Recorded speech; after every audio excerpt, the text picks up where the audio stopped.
It was one of the most ambitious pest eradication projects in the world, to rid a subantarctic island of rabbits, rats and mice. 7 years and $25 million later, Macquarie Island has been declared pest-free. But the celebrations are tempered with the discovery of a new environmental threat, as Fiona Breen reports.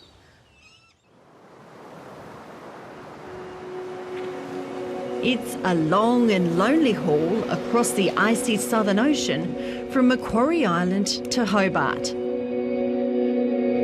These subantarctic expeditioners can't wait to get off the ship and head home. I'm excited, nervous. It was a long trip up the Derwent and I'm looking forward to seeing Mum and my dog on the other side of the gate. Nancy Williams has spent much of the past 4 years on remote Macquarie Island, halfway between Tasmania and the Antarctic wilderness. She's walked its length and breadth with workmates Rico the Labrador and Katie the Springer Spaniel. Part of a massive $25 million pest eradication scheme, they've been hunting for rabbits. Now they're in Hobart, it's time for some rewards. So we're going to go rabbit hunting. Tomorrow morning is the first thing. And aren't you sick of hunting? No, there hasn't been any rabbits for the last 2.5 years, so they're looking forward to it and I am as well. They've only had frozen rabbits out of the freezer, so they'll be looking forward to the real thing instead.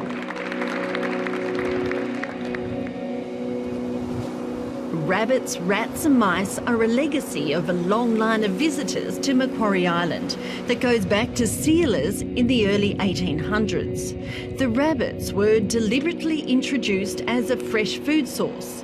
The rest were escapees from whaling ships. Over 150 years, they thrived. Rabbits browsed on the vegetation and undermined the hillsides with their burrowing. Rats and mice raided seabird nests and ate native plant seeds. As human beings, we stuffed this up, and now, as human beings, we're fixing it up, which is really good. And to be part of that is really neat. After years of work, things are now turning around. It's really just a huge satisfaction that all the people that have worked on this project and worked to make it happen have sort of pulled it off. So yeah, it's an incredible feeling, and I suppose because I've had the good fortune to be on the island recently and see the recovery of vegetation, that's a real reward as well. For eradication team manager Keith Springer, it's vindication. He's had to navigate through the ups and downs. Nobody had tackled an island the size of Macquarie before to get rid of rabbits and mice in particular. So there was a lot of doubters that it could be done, and I think there's maybe a low level of awareness of eradication methodology. Early on, tons of baits dropped on the island by helicopter killed most of the rabbits, rats and mice. Although the aerial baiting was conducted during a time when there were fewer native species on the island, 2,000 rare and endangered seabirds were also poisoned. It fuelled a campaign to withdraw the program's funding. The deaths of some birds, in this case, can be expected, so it's a reality that we needed to accept early on. We have long-term goals for the project, and so in 50 years' time, for example, and onwards, would the benefits to those species have accrued to the point that the mortality in the first instance is outweighed.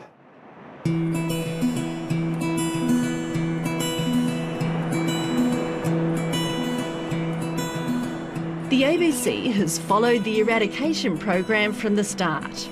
A year into it, the dogs and their handlers had caught the last 13 rabbits, although they didn't know it at the time. Nancy and her dogs were responsible for 2 of those last rabbits.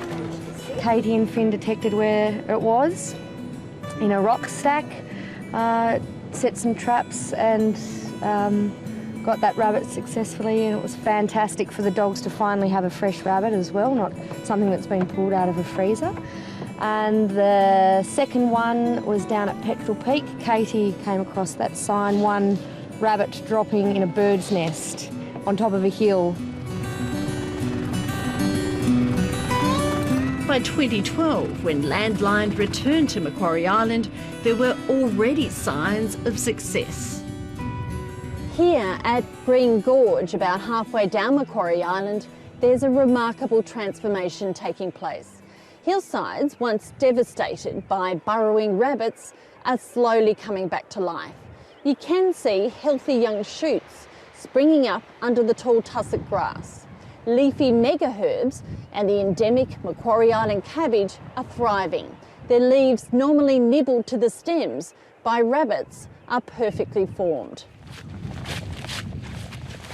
On a hike 16 kilometres across the island, from Green Gorge to the main station, there were emerging signs of new life. It's an entire ecosystem response, and one of the things that's really exciting is that we're seeing gossamer slopes covered in spider webs, and that's something I've never seen in the last 20 or 30 years that I've been coming to the island. A lot of the invertebrates, the native invertebrates, are coming back in bounds. In 2012, however, the island hunters knew that some of their hardest work was before them. They'd not seen a rabbit for months, and yet they couldn't be sure they'd got them all. The job just gets much harder when there's so few. So the team of about 15 hunters with the dogs have been looking for several months now, and they haven't found any fresh sign of a rabbit. So that's an indication of the level of effort that's going in, and not yet finding signs of those very small number of remaining bunnies.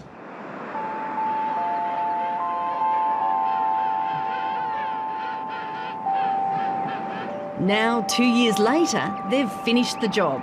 The hunters say they've searched every nook and cranny they could access with their dogs and found nothing. Over the entire campaign, they clocked up 92,000 kilometres on the GPS. Are you positive there's no more rabbits or mice or rats down there? I'm as positive as that I can be, given that the hunting teams carry GPSs. We log all their travel and we plot it on a map of the island, and it's been covered so thoroughly that if there was a rabbit there that was eating something or digging or leaving prints in snow or mud, I'm confident we would have found it. Steve Austin has trained dogs for more than 2 decades, including police, quarantine and search and rescue dogs. You see this happening, and you know that if they hit the water, they're gone. The Macquarie Island project was his biggest challenge. This has taken a lot of dogs to get here. I mean, what you see now is the end result of probably 40 or 50 or 60 dogs. These dogs are the cream of the crop. In the early days, everyone was watching. There was scepticism amongst scientists and workers on the island about having dogs in a World Heritage Area. At Macquarie, it was not only just finding the rabbit odour, but ignoring all the other stuff, and ignoring the elephant seal and the fur seal and the penguins. That was the most difficult part of their training. No kills, no injuries on native animals. A wonderful result. Today, Steve Austin is in Hobart to catch up with the eradication team. Yes, boy. It's time to assess his former pupils, see how they've fared in the rugged and wet terrain. He's taking them through their paces. I think they look fantastic. I mean, we might have a health resort for Springer Spaniels down there. He looks in great shape. It's a bittersweet time for the handlers as they watch Steve Austin with the dogs. His assessment will determine the dog's future. Some will work in quarantine, others will end up in Tasmania's invasive species unit. One is heading to Chile for another pest eradication project. Good boy. Bit of a change of scenery for Finn, who's going there, and Finn's handler Karen is going to work on that job as well with Finn. For the handlers, the day's nearing when they'll have to say goodbye to these companions. They've been working with them nearly 7 days a week on Macquarie Island, and it's going to be tough. Yes. Definitely an emotional time, knowing that at the end of it you have to hand them back and not see them again. It's pretty full on. How are you going to do it? I don't know. I think I just have to hand over the lead and walk away.